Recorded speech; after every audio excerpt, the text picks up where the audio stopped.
मैं हूं वैदिक ऋषि। हमने इस भूमि का नाम भारत रखा राजा भरत के नाम पर, जो धर्म और साहस के प्रतीक थे। यही नाम आज तक जीवित है। मैं हूं पुराणों का भूगोलविद। हमने भारत को जम्बू द्वीप कहा, जहां जम्बू वृक्षों से भरपूर भूमि थी। प्राचीन काल में पूरी धरती को इसी नाम से विभाजित किया जाता था। मैं हूं आर्य परंपरा का विद्वान। उत्तर से दक्षिण तक फैली इस भूमि को हमने आर्यावर्त कहा। यहाँ धर्म, ज्ञान और संस्कृति का वास था। मैं हूं फारसी यात्री। हमने सिंधु नदी को हिंद कहा और इस भूमि को हिंदुस्तान। यही नाम सदियों तक चलता रहा। मैं हूं यूनानी भूगोलविद। हमने सिंधु नदी को इंडोस कहा और पूरी भूमि को इंडिया। यही नाम ब्रिटिश काल में आधिकारिक बन गया। मैं हूं प्राचीन व्यापारी। भारत की सोने जैसी भूमि के कारण हमने इसे सुवर्ण भूमि कहा। सोने, मसालों और धन की धरती। मैं हूं अरबी नाविक। हमने इस धरती को अल हिंद कहा। सागर, मसाला, व्यापार और ज्ञान की भूमि। मैं हूं फारसी इतिहासकार।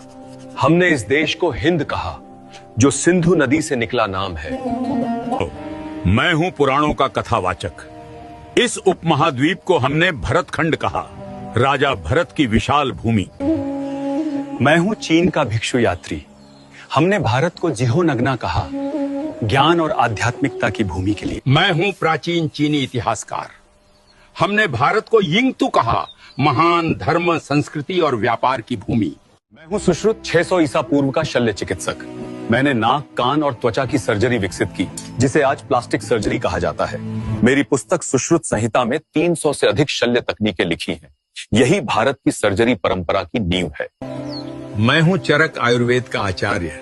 100 ईसा पूर्व मैंने लिखा था कि बीमारी का इलाज सिर्फ दवा से नहीं होता है।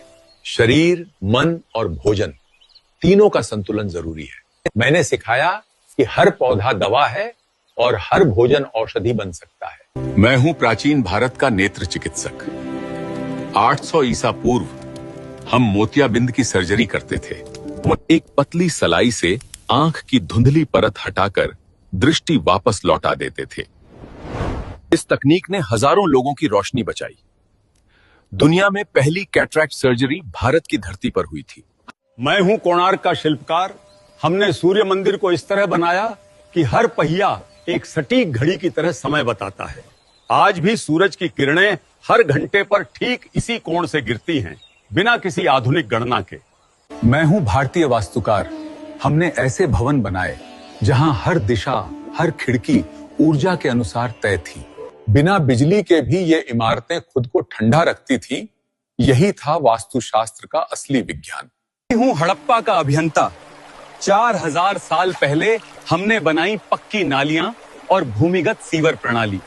हर घर में जल निकासी का रास्ता अलग था। इतनी सटीक योजना आज भी आधुनिक शहरों के लिए मिसाल है। मैं हूं वो कारीगर जिसने बनाया दिल्ली का लौह स्तंभ।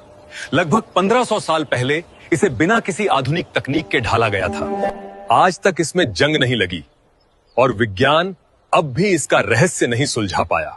मैं हूं नागार्जुन। मैंने रसायन विद्या को विज्ञान बनाया, धातुओं को बदलने और औषधियां बनाने की विधियां खोजी। आज की आधुनिक केमिस्ट्री की जड़ें यहीं से निकली। मैं हूं कणाद। मैंने कहा हर वस्तु छोटे छोटे अणुओं से बनी है। जब दुनिया को परमाणु का नाम भी नहीं पता था, भारत ने उसका सिद्धांत लिखा। यही था हमारा विज्ञान, अदृश्य को भी देखने की दृष्टि। मैं हूं भारद्वाज ऋषि। मेरे ग्रंथ विमान शास्त्र में वर्णन है कि मानव उड़ना सीख चुका था। ऐसे यंत्र जो आकाश में, जल में और पृथ्वी पर चल सकते थे। आज के वैज्ञानिक इसे एरोडायनामिक्स का प्राचीन रूप मानते हैं। मेरा नाम है राजा राममोहन राय। मैंने 1829 में सती प्रथा को रोका ताकि स्त्रियों को फिर से जीने का अधिकार मिले। मैं हरविलास शारदा हूं। 1929 में मैंने बाल विवाह निषेध कानून बनाया ताकि बचपन मुस्कुरा सके। मैं सावित्रीबाई फुले हूँ। 1848 में मैंने लड़कियों के लिए पहला स्कूल खोला ताकि ज्ञान पर सबका अधिकार बने। मैं हूं ईश्वर चंद्र विद्यासागर। मैंने 1856 में विधवा पुनर्विवाह कानून बनवाया ताकि हर स्त्री को सम्मान मिल सके।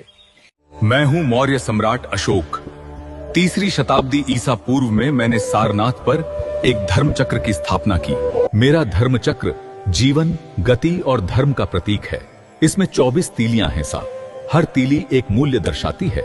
इन 24 तीलियों में हैं सत्य, संयम, न्याय, करुणा और परिश्रम। ये बताती हैं कि जीवन में ठहराव नहीं, निरंतर आगे बढ़ना ही धर्म है। सदियों बाद यही चक्र भारत के झंडे में आया। 22 जुलाई 1947 को इसे राष्ट्र की गति और प्रगति का प्रतीक बनाया गया। आज यही चक्र भारत के तिरंगे में है, जिसे आप अशोक चक्र के नाम से जानते हैं। मेरा नाम आर्यभट्ट है। 5वीं शताब्दी में मैंने शून्य का विचार दिया। यही शून्य गणित और खगोल शास्त्र की नींव बना। मैं वही हूँ जिसने न्यूटन से 400 साल पहले बताया था हर वस्तु पृथ्वी की ओर गिरती है। जरा मेरा नाम बताओ कमेंट में। मैं हूँ सुश्रुत। जब दुनिया शरीर को छूने से डरती थी, तब हमने सर्जरी करना सीख लिया था। मेरा नाम चरक है। मैंने चरक संहिता लिखी, जहां हर पौधे को दवा की तरह समझा गया। मैं हूं पाणिनि। मैंने संस्कृत व्याकरण को सूत्रों में बांधा। आज भी दुनिया की कई भाषाएं उसी संरचना पर बनी हैं।